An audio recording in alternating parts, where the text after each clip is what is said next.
for being here today. Awesome. Well, thanks for having us. We're really excited to be here. For some reason, every time we have to know that it's on record, it puts that little extra pressure on it. Right? No, we're really excited to be here. So I am Carrie Karki. I am founder and owner of White Box Marketing. And I will introduce. Hi, my name is Tia. I'm the marketing strategist and account executive with White Box Marketing. And I'm Madeline Thompson, or Maddie, and I'm an account executive and marketing strategist here as well. We got two Maddies at White Box so sometimes. All right. But we'll try to we will definitely try to have this be purposeful today. I know that there's a lot to do with marketing, a lot of sectors with it. So we're going to kind of go through some of our high level things and some what we call, we are marketing professionals. There's a lot of ad agencies, creative agencies out there. We really specialize as marketing experts. And I say that as we are a team of, as we say, movers and shakers. We like to say coffee caffeinated individuals once in a while, designers, content writers, strategists. We all start with the strategy, which is why we're the marketing firm. Why are we doing things? We'll talk about that in a little bit. So thanks for being with us today. So White Box, our main location here is located in St. Cloud, Minnesota. So we are actually just outside of our window here looking at the St. Cloud Chamber. Our main hub is here. We do have a satellite office in Minneapolis, as we've got clients both in the central Minnesota up north, as well as Metro, and then out of state. So it kind of makes convenience for our clients. Really kind of going on to the reason when I had started White Box, didn't have a lot of time to really think about that branding, but I love branding. That's what I've done for a lot of years. Really, the marketing piece of that is what we do best. So we are strategy experts. I think that sometimes we get very busy in our lives in marketing and get to be reactive of, here's what we're going to do. Here's the latest technology of what we're doing. However, if it's not well designed by why are we doing this, what's the strategy, and knowing also who our audience is and all that gets played into that, as well as timed and working together, that is what we believe successful marketing looks like. In our industry too, a lot of things are going very secular, fractional marketers, digital marketers. I am a true solid believer of having an all-encompassing approach, of really knowing what, the hand I always say from A to Z, what that's looking like from the content perspective, as well as the voice and timing. Marketing becomes a lot more successful when all things know about each other and have a strategy based off of that why and those goals. So we are strategy experts, branding and logo design, campaign creatives, all of those things in that, but we're not here just to talk about us, but at least that there's a little benchmark about us today. So the value, we hope to bring you something with value today. So we always say, as marketers and in the ad side of the business that works with a lot of B2B companies, and some B2C, but we are heavy in B2B, is why are we doing what we're doing? How do we measure this? How do we make sure that what we're doing is on point, and how do we get there? So we're going to help walk through some of those things today. Part of those are being meaningful connections, excuse me. Who are we talking to? How are we relating to them? How are we showcasing our brand, our voice for our businesses? Are we showing credibility to what the type of business that we're seeking? Do we look like that we are a good partner for that business? How are we presenting ourselves? Those are some of the aspects that we'll walk you through. We always think sales and marketing, right? They're sisters, they're best friends. So marketing is here to support sales together, that they should have a uniformed rhythm to the strategy. Just for some fun. So, we've come a long way in marketing, and it changes, gosh, on our end of it, it changes frequently. We've got definitely to keep a pulse on that. We've come a long way from just a traditional print advertising. We're in the digital sector today. I am, though, a believer that, depending on our audience and our markets, if we're in a rural area, print is not a for sure dead thing. And if everyone is only going on the digital world, how can we work that together with traditional and digital means to really make a successful impact of what we're seeking? So again, what makes results driven marketing? How do we get there? How do we know what we're doing matters and is working? And are we going in the right direction? I'll start with proactive planning. A lot of times that we have businesses that come into our organization and they say, well, we've done that, but it didn't work, or we've done this and it didn't work. How do we do it? How was it well timed? Was it proactively planned, or do we just kind of dive in and do the approach because we had an immediate need? Traditionally, if you working with a marketing partner of any sort, really defining and or within your own organizations, excuse me, really stopping that, like reviewing data. How do we do last year? Looking at what were our benchmarks, what was our goals, looking at that data, and then making that plan based off of for the next year, based off of those results. And also our new goals. Are we expanding in a new service and a new product? Are we expanding in a new market audience? Do we have increased competition? So really keeping up on that pulse of knowing what our business is, really what our mission is, and is all things aligning to what we set out as an organization based off of the goals for that strategy. So talking a lot about proactive planning, but I'm a huge believer in that, hence the marketing side.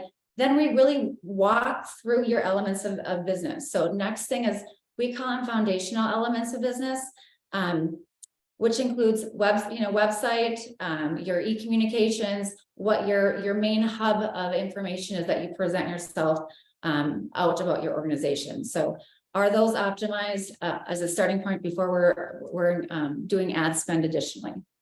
Identifying your audience, your goals, we talked about that. Consistent layering, we're real big with the word cohesion. We always say we could be in Tahiti if we got a buck for every time we ever got. But you'll see as we go, we really believe in having, again, the strategy approach, but then also consistent by look, messaging, but yet tailored by audience.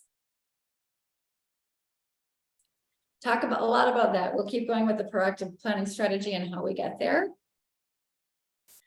So again, reactive versus proactive. So what's our short-term plans? What are our long-term plans? Are we stopping to take the time to really look at our data and have a roadmap based on it? It might be even by geographic territory. We have several different market audiences. We've got to define what those different approaches are for those based off of a market as well as by audience.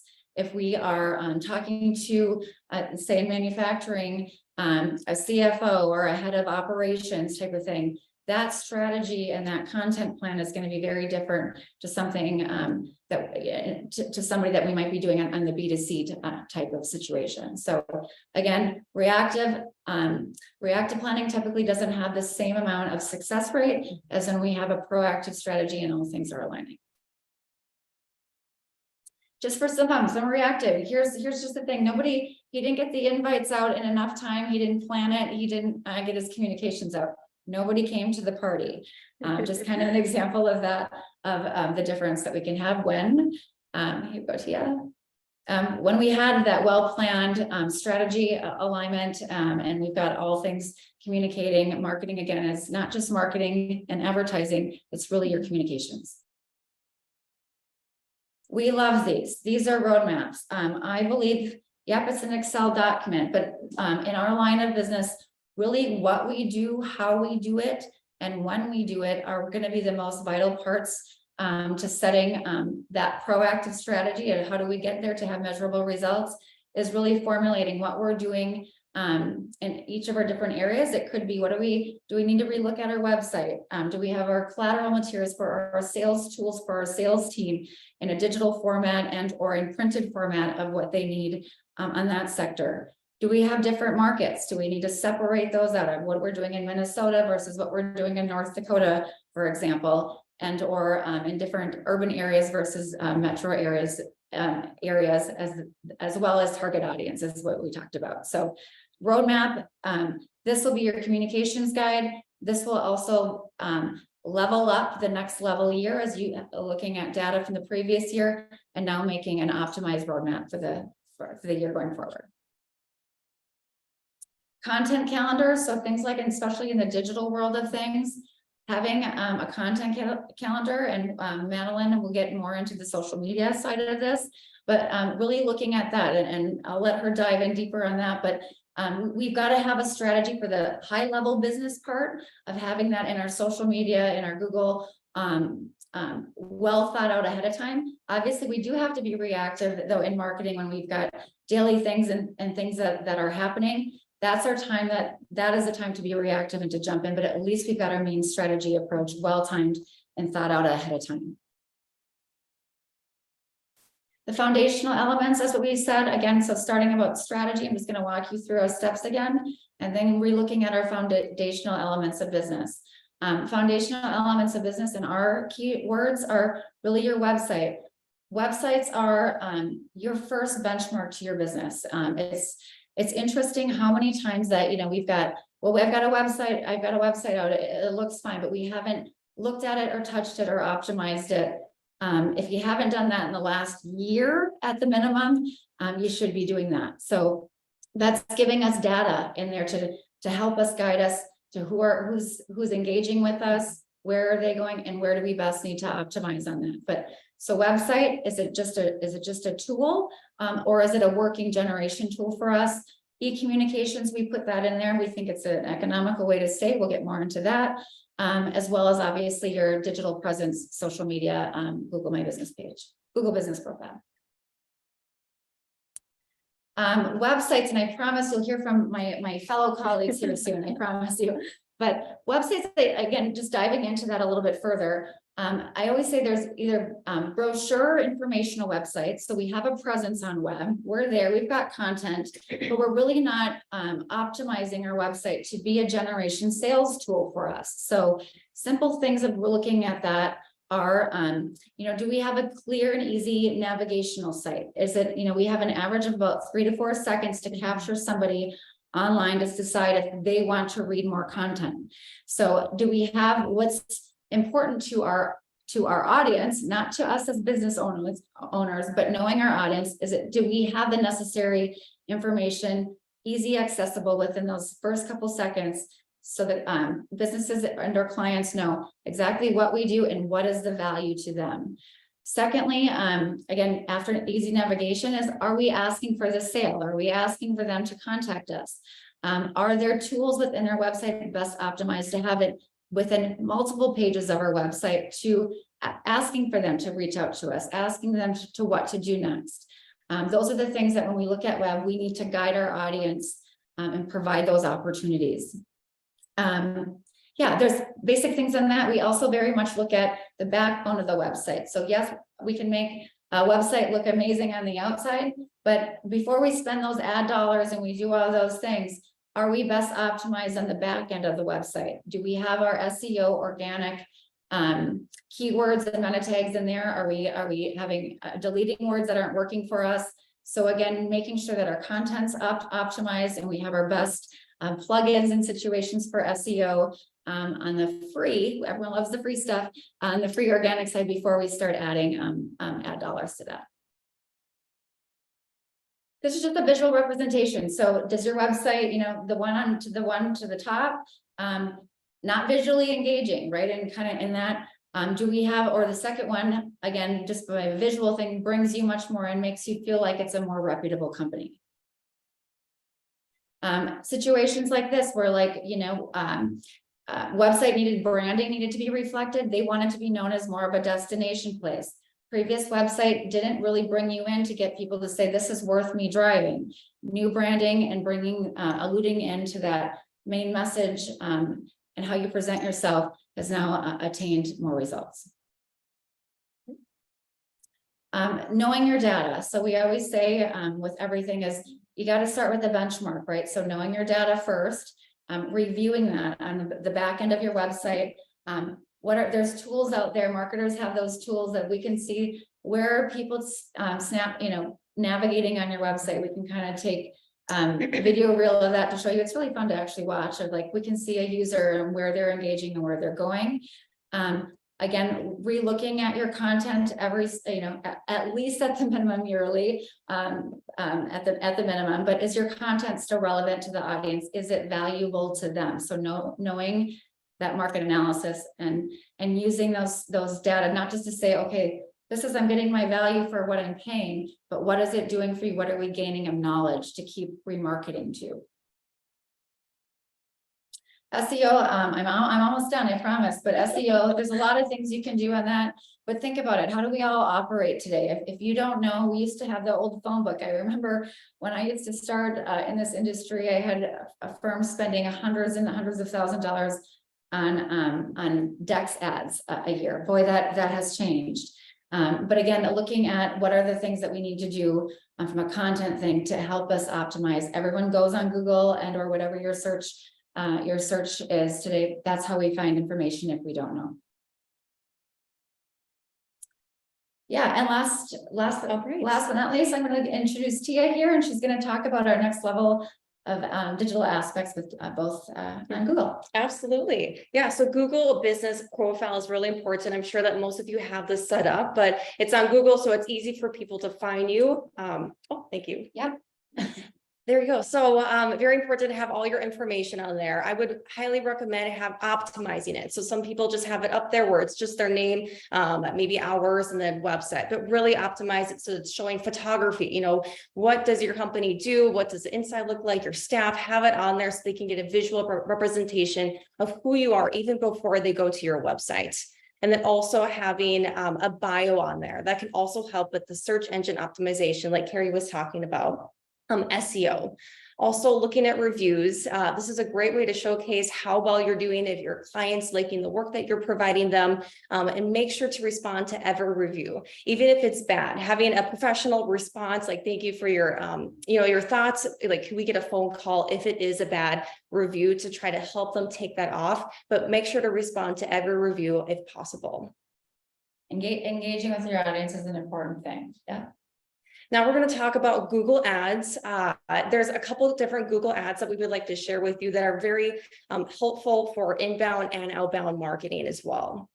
So a couple examples. So Search Campaign, this is where people are typing in Google looking for you.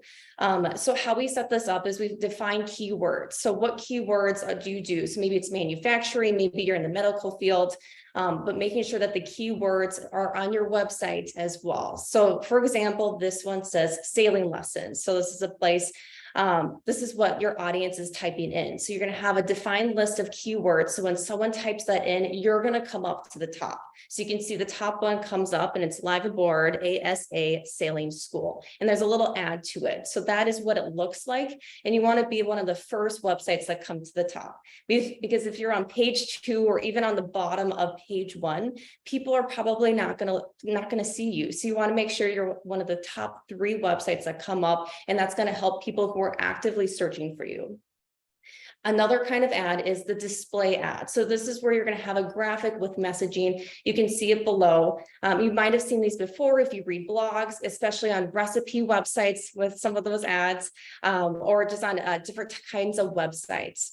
So you're going to have this ad and you can target people. So you can target people geographically, maybe in central Minnesota, 30 miles around your location. It could be on gender, it could be on age range, because perhaps you don't want to target, 21-year-olds, but you want to target 35 to 50-year-olds, maybe a CEO or something like that too. So very important to make sure that you're targeting the right people. For example, you don't want to target someone in Florida if that's not your target audience, if you only do local work. So very important to have that optimized so you're getting your message across. It's interesting to kind of look at the keywords too as you're reviewing your data points, because what you might start out with keywords of search terms, when you're reviewing and monitoring your data all the time, you're realizing these are the areas that we don't need to compete in because our competitor is really high in that. So we're going to do a different strategy. So again, knowing the data, and then how do you pivot and define your strategy will make those successful things work differently than it just doing it. Oh, for sure. Then the last one I want to share today is the discovery ad. So this is really competitor based. So for your competitors' websites, the users that come to them, you can retarget them. So that really helps you get to the right audience, the people who are already looking for a similar company as you.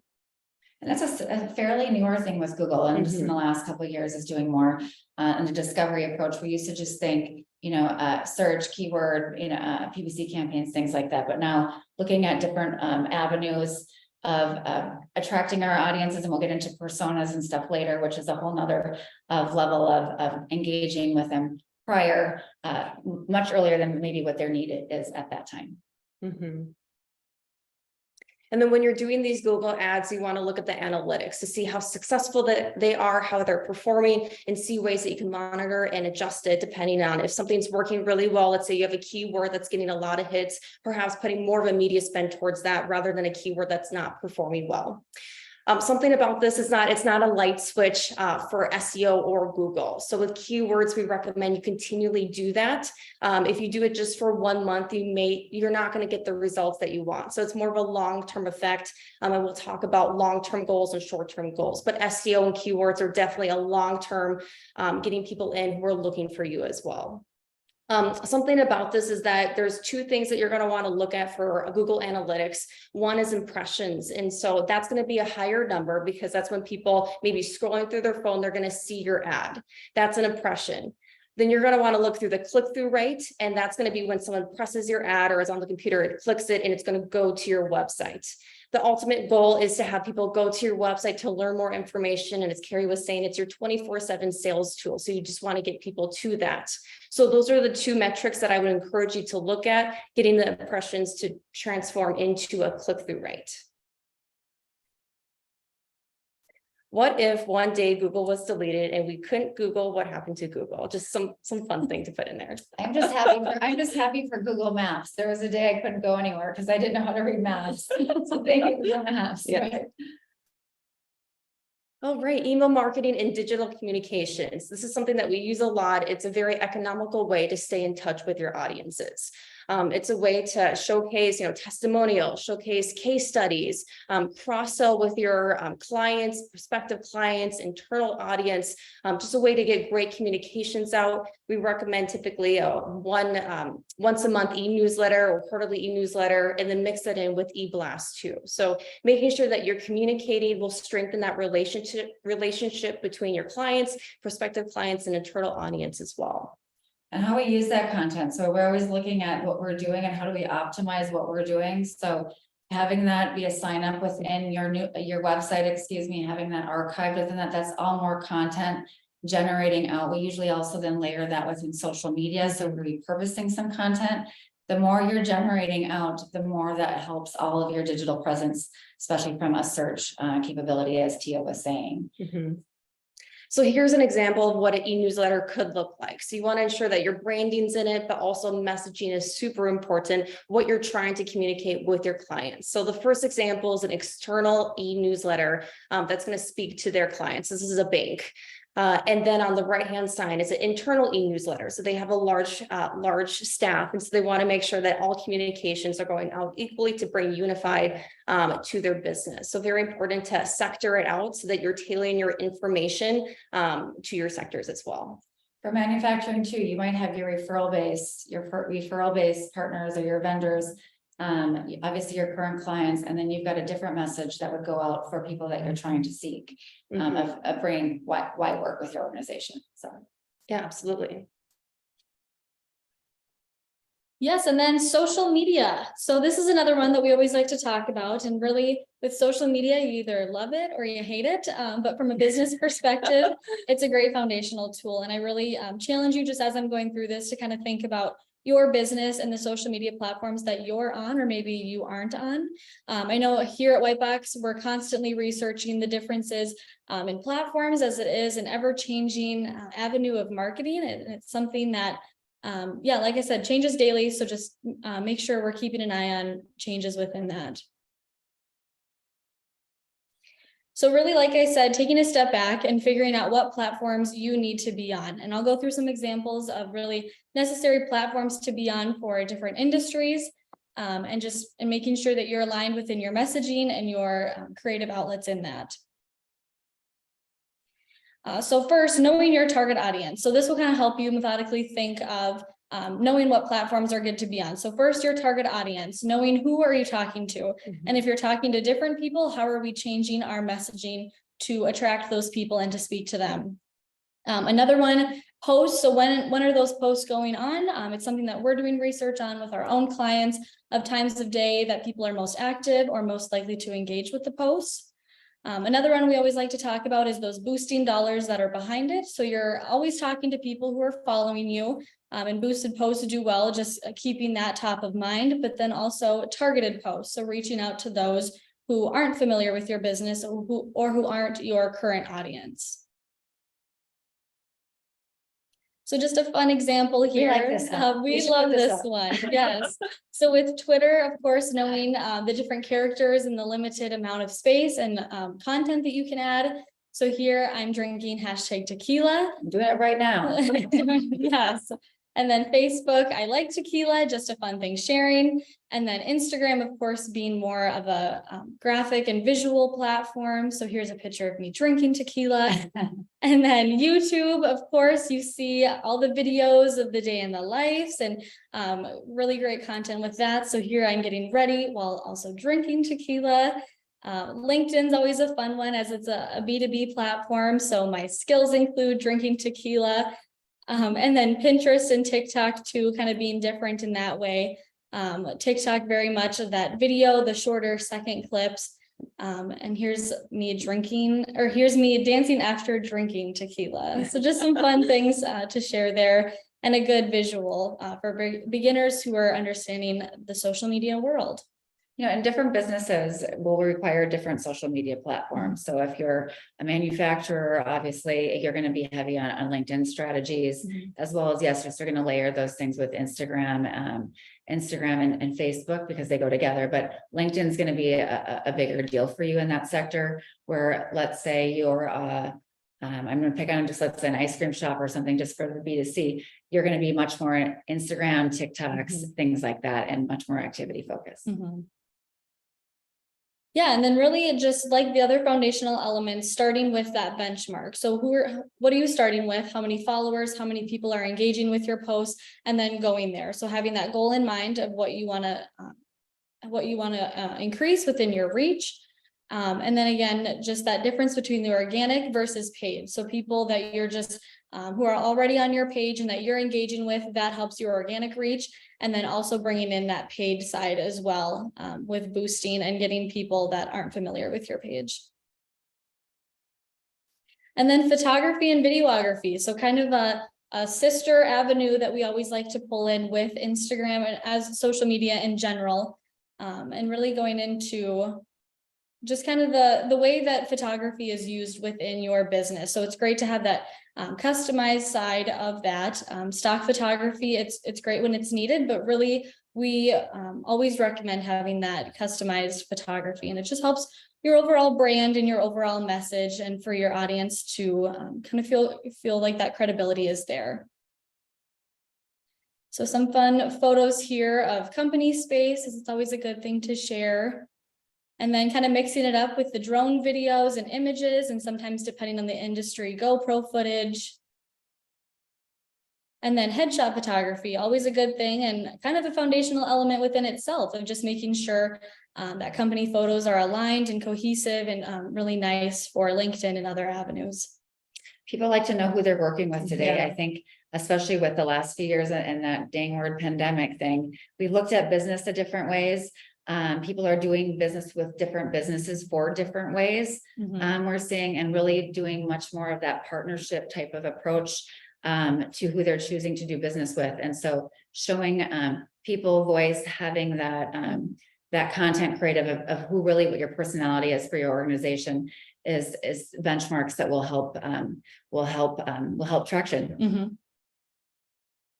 And then a testimonial video, and we can provide this after and kind of look through it. But always just a great thing to have that personal touch of businesses that you're looking for. Think of the ones that you trust and that you know very well. It's ones that have strong testimonials. So adding a video is just kind of that extra layer, providing the credibility, and it's always fun to have. And we talk about video just in itself, just being traction digitally. Yeah, definitely video now, just with the digital world that's among us and growing. Video does very well on platforms now, and especially within Google. Google's recognizing websites that have videos to be more credible and to be more likely to show up. So I think it's always just a good thing to incorporate not only in social media, but also your website, your electronic communications and things like that. YouTube's become a really big thing. There's a lot of increased push from Google to YouTube this year because of video. just data points always go up. So it can be short video things and things that will keep traction going, but personality on this side too. Yeah, lots of personality. And then some more, just those candid photos that go a long way. So really, that's just kind of social in a nutshell. I can talk about social media all day, and there's really a lot to it. But just kind of high level. And like I said, I encourage you just to take a step back and think of your own business and what you're lacking on and what things could be improved. And yeah, so target audience, I'll let you finish it off. Oh, super important to know who exactly your target audience is. You don't want to target everyone in the whole US, because if you only work with local businesses or particular sizes of business, you want to make sure to target and get your message to the right people. So really, this is looking at their goals, looking at their demographics, their age range, location, what are their values, personas, behaviors, and habits. So lots to unpack there with that. And the further that you get into your buyer persona, know exactly like what are the struggles that they go with. You can come in with a solution. So the more you know that, the more that you can get exact targeting and get better results as well. It's always good to look at your competition too and seeing what they're doing and how they're messaging. So and what, you know, what your niche thing of value is differently. So really getting to know your target audience in the commercial business standpoint, because we know a lot of people on this webinar today are B2B. So B2B, get to know the demographics, maybe industries, perhaps you do healthcare, automotive, looking at those industries and targeted the key person who makes that decision. So that would be the contact person, looking at what their title is, what their age range is, how many years of experience do they have. For example, LinkedIn, as Maddie went over the social media campaigns, there's a lot you can do with targeting. In LinkedIn, you can target based on location, based on size, based on the title of the person that you want to get across, and send and create an ad campaign for them so it directs and targets them directly as well. These are some other target audiences, as we talked about with digital communications, and making sure that it's customized to them. So your internal staff is going to have a different message from your current clients, prospective clients, communications are going to be different, and then referral partners. So making sure that you're customizing your approach to each of them. You may have a similar message, but you want to tailor it to your exact target audience. One thing we didn't really dive into, what we should talk about is just in lead gen and the lead gen too, about like defining who we're trying to seek ahead of time and who that ideal persona is. But yeah, absolutely. Just a little bit about that. So let's say that you're targeting a particular person in the healthcare industry, this contact person. What you can do is buy a purchase list. So that has exact titles, exact names, locations, the business that they're at, and then you can do an overall campaign and kind of all encompassing, and we'll get to consistency and layering it. But you can target that person in multiple ways, through social media, through email communications, through all these different ways to campaign and then target them. So you're getting your message across with an all-encompassing approach. And lead gen a lot today when we're talking about personas, it's really stopping to say, who is my ideal customer? What does that look like? We might not have them yet, but we know by looking at who we're doing business with now, who's a good partner for us in business, what that size of that company is, what their titles are, what are kind of their pain points, right? So with that in marketing today, now we've got more traction points for us to really define that ideal customer persona, and then to do traction points much more proactively, many times be providing them content and value about your organization before they even are ready to make the buying decision. So for defining your goals, now you have the tools, you have your website, you have your email communication, social media, so you have all the tools. Now, what are your goals and how you can use these tools to help your goals throughout this year? So for example, there's short-term goals and long-term goals. So short-term goals could be like you need to hire someone. So then you get that person hired, and that's a short-term goal. Increase productivity or network more often. So those are short-term goals that you can do with a campaign that might run for 3 months. A long-term goal is more about like brand awareness. Are you known in this industry? Are you known in this area?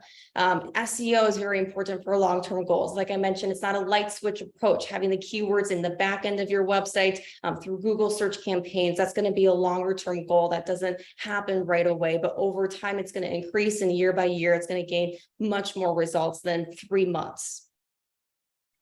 We get that asked being full service agency, like even when we talk about advertising, like people love the dashboard and love all the digital analytics, but let's just say there was a brand awareness goal for a client that, or a new brand or whatever that may be. And they did some traditional advertising, maybe it's a billboard or something like that. We get asked, how do I know that, this is working for me? That's a sector that kind of goes in long-term growth. We've got measurements in there of, drive-by traffic and things like that, but that might not, the goal might not be the ROI for this month. It might be, the goal is brand awareness and or maybe it's a new brand. And then benchmarks. So as we talked about when we went through social media, through Google, your web analytics, I would encourage to screenshot everything. So you know where you started with web analytics, then you refresh your website. How is it performing now? What Google is, take a screenshot, then run campaigns, see how you're doing now. Making sure you have those benchmarks and then have goals of where you want to be. Perhaps that's increasing leads, getting more sales. And so as you increase leads, you'll notice that your benchmarks are going to increase throughout the year. This is a funny example. So your marketing plan, nice size, marketing budget, smaller and expected ROI, a cruise ship. So very important to make sure that all these are consistent and matched and woven together. So we try to always be very transparent with our clients. Like, this is what we can do with the amount of budget that you have, and we're going to do our best that we can, but we want to make sure to have, we want to make sure that the results will match that. So, Really realistic expectations to what your strategy approach is. So as we're kind of walking through a lot of content, a lot of information in a short period of time, and we realize we don't know what avenues of knowledge everybody has. So these are the challenges of some of these things, but really looking at what are our goals? How do we get there? Many times we're aligning with clients. You can do that within your own organizations of really doing phased approaches. So here's what our confinements are, or what we've got to work with today, and beyond budget numbers. How do we most make a traction point as a starting point? So sometimes we may not be able to accomplish the end all goal, but at least having a realistic expectation of how do we then get there and expecting that to be. So yes. Yeah, realistic. That was the word I was looking for. Always transparent, and they'll give you realistic expectations of what you can expect, what we can deliver, and what the marketing expectations should be and what will be too.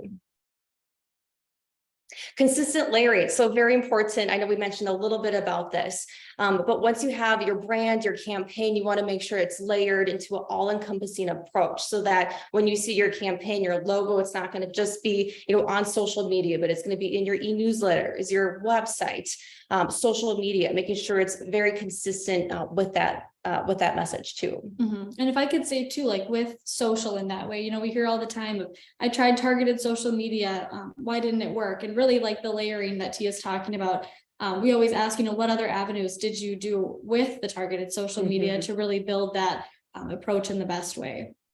Absolutely. So really maximizing your reach, like Madeline was saying, you want to get it out there as much as possible. Like an example is if you have, perhaps you're selling tickets for an event and you post one social media post and expect to have a huge ROI, lots of ticket sales, that might not happen. Really, it's about posting multiple times. So having that proactive strategy with the calendar and content. And then also maybe digital communications, doing a targeted Google ad campaign, having on your website. So the more places that you have this message to sell tickets, you're going to have a better ROI. You're going to have better results with that too.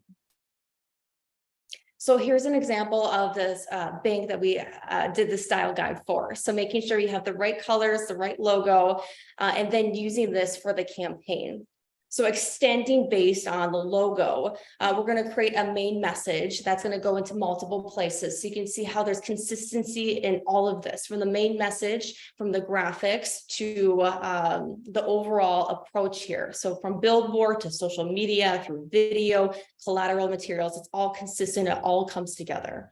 The message, I think, is the most beyond strategy, as we're just kind of talking it through.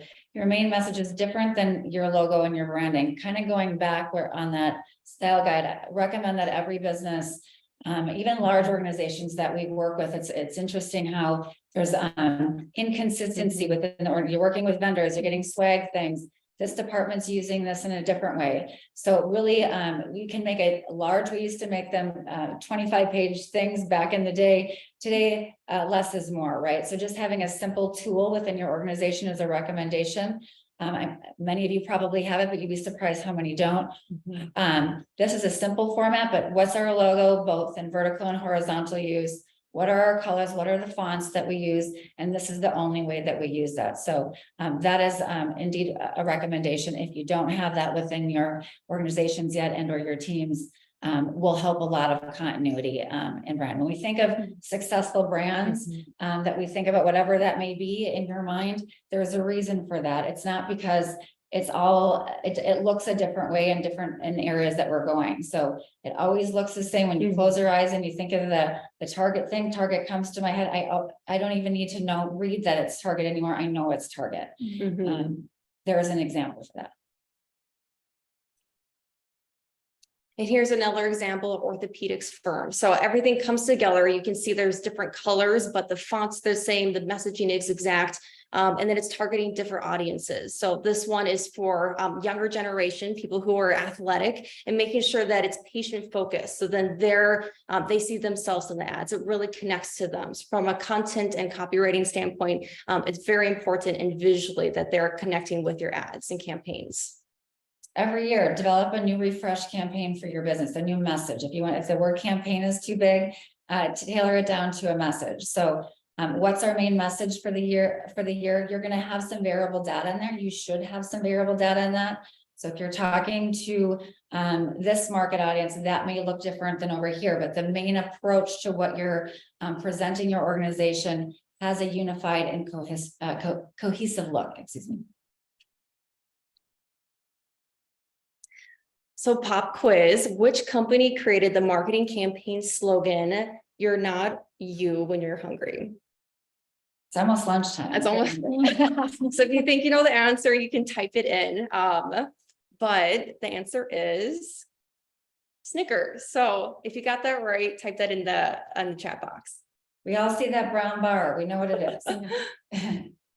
So really at the end, once you do all the proactive strategy, you have your goals, you have your target audience, you execute all these things, you want to measure and analyze to see if you succeeded, looking at your goals and seeing how far we come. At the end of the year, we always, with our clients, show what happened, what are the things that we've done, and then what did we accomplish during that.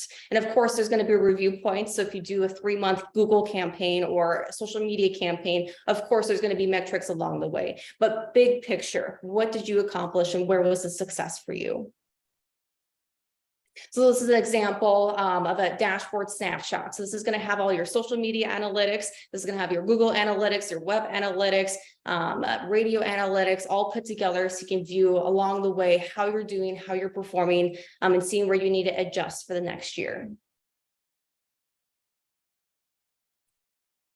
Yeah, just kind of, I think we're almost to the end, you guys, and I really wanted to hopefully make this kind of some interactive just conversation, because I know there's a lot of subject matter in this.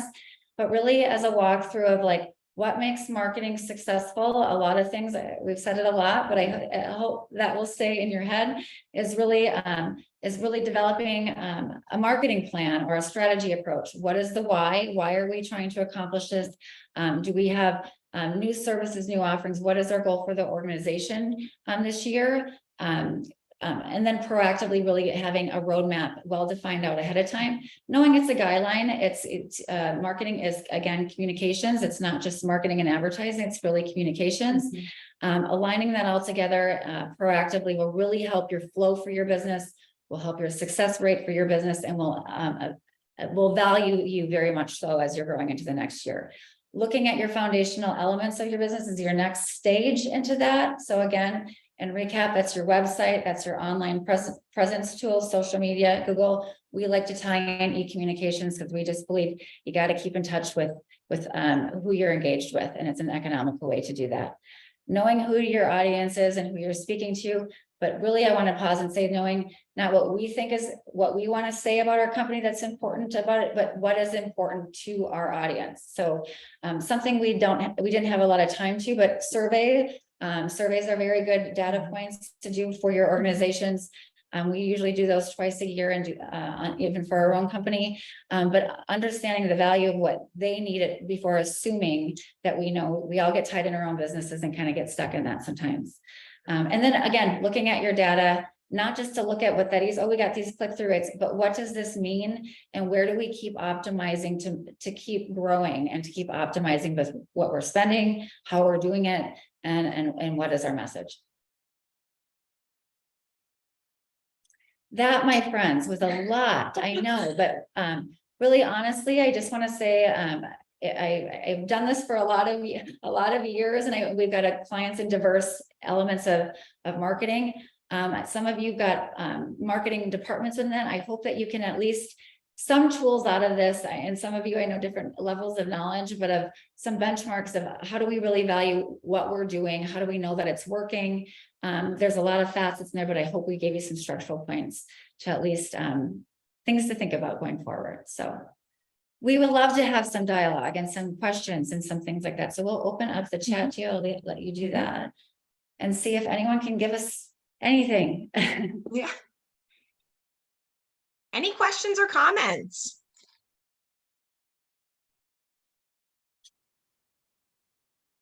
Just one. Just give us one.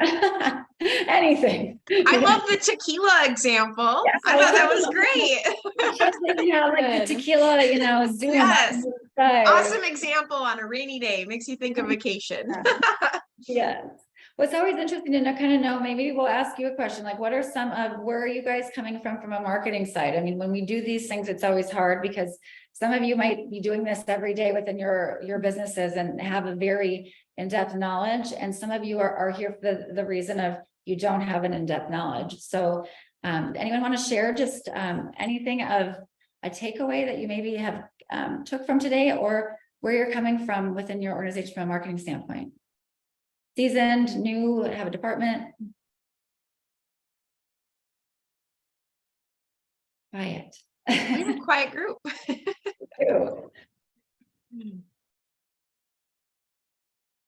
Is there any point on that? Did we overwhelm you guys all? Is there any point that we want to just narrow in on and just talk specifically about, since we had to kind of do a high level approach within a webinar period of time? Chandler, how about if I pick on you just because I have a kid named Chandler? I do too. So, yeah, no, I'm just. Yeah, hi guys.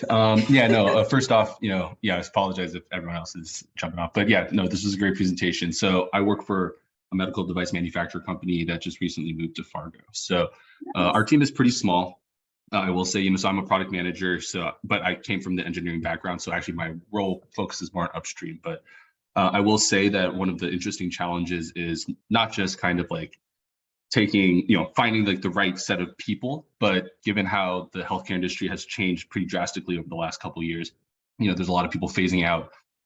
There's kind of a big, difference between kind of the current age group of respiratory therapists, for example, that is generally much older versus kind of this new age of respiratory therapists coming in, obviously both using a variety of different platforms. So interesting, like one tactic we've taken from a social media standpoint is kind of targeting from a Facebook standpoint for kind of the older crowd, but it's a much slower process of engagement than finding more recently like TikTok or even LinkedIn to some effect of being effective there. So sorry. No, go ahead. I'm so sorry, Chandler. Go ahead. No, that's it. And I think overall just we're continuing to try to improve our social media presence. There's a ton of initiatives. I think just from a small team, it's almost choosing which ones are the most valuable ones to attack first. And that's kind of where we're focused over the next year to choose the priority of that. Yeah. When in healthcare, we've been in healthcare a long period of time. We were involved with the Minnesota Healthcare Association too, but because of the audience is so ranged there, right? You've got from the younger demographic to the older demographic, typically in healthcare, and in your different audience. So the plethora of, if we're talking social media, does change on that depending on who we're speaking to very much. It's much more broad. So, but there's things that you can do for targeted measurements to get some of that testing and to get some of those results that you can do much more in shorter periods of time and strategies on that side of it too. So yeah, LinkedIn will be a big one for you in the med device side of it. Yeah, no, and again, thank you for the presentation. It's really great. Thank you, Chandler. Thanks for letting us pick on you. So, anyone else, anything we could provide of any value to you or any comments?